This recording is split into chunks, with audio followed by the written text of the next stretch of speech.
आज आपण राष्ट्रवादी काँग्रेस पक्षाच्या वतीने जे प्रचार प्रसार करण्यासाठी आलेलो आहोत प्रभाग क्रमांक 4 येथे कसा प्रतिसाद भेटत आहे आपल्याला? मी नागोराव माधवराव पसलिंग, अध्यक्षपदाचे उमेदवार माझी आई गिरिजाबाई माधवराव पसलिंग। आज आम्ही 4 अ आणि ब मध्ये प्रचारास निघालो आहोत। आमचे 4 अ मधील उमेदवार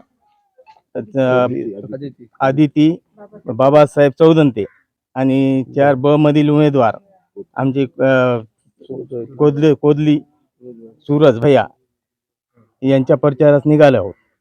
चांगला आम्हाला पूर्ण चांगला प्रतिसाद भेटत आहे आणि इथून पुढे आम्ही दुसऱ्या टप्प्याच्या प्रचारामध्ये फिरत आहोत।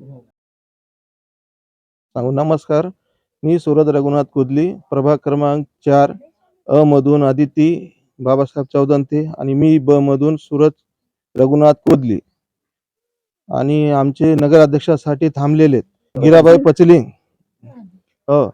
आणि नागराव अण्णा आमच्या सोबत आहे, त्यांची मुलगा। आणि आमच्या गल्लीमध्ये खूप काही समस्या आहेत। आमचे देविदास चौदंते साहेब होते नगराध्यक्ष, तेव्हा आमचे रोड सीसी रोड आणि नाल्या झाले होते। तेव्हापासून आज 25 वर्ष झालेत।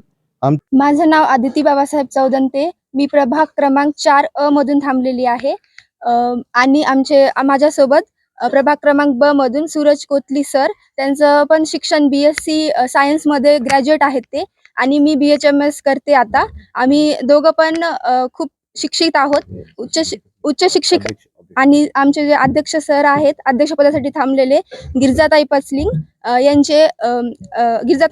यांचे जे पुत्र आहेत ते पण इथं आहेत। आम्ही इथं प्रभाग क्रमांक 4 मध्ये प्रचार करत आहोत आणि आम्हाला खूप प्रतिसाद भेटत आहे। माझे जे आजोबा होते सीताराम मुंजाजी चौदंते, त्यांनी खूप समाजकार्य केलेलं आहे आतापर्यंत, आणि त्यांची अशी इच्छा होती की मी पण समाजकार्य करावं। त्यांचीच इच्छा होती की मी डॉक्टर बनावं म्हणून, आणि आता त्यांची जी इच्छा आहे की जर मी नगरसेवक झाले तर मी समाजकार्य करेल, जे पण समस्या आहेत ते समस्या सोडवण्याचा प्रयत्न करेल। आम्ही सगळे शिक्षित आहोत, तर जर जे पण समस्या असतील लोक आम्हाला सांगू शकतात, आम्ही ते समस्या सोडवू शकतो। तरी लोकांनी विचार करून मतदान करावे आणि आम्हाला सपोर्ट करावे असे आम्ही आशा करतो, आणि राष्ट्रवादी काँग्रेसला निवडून द्यावे आणि घडीला वोट करावे।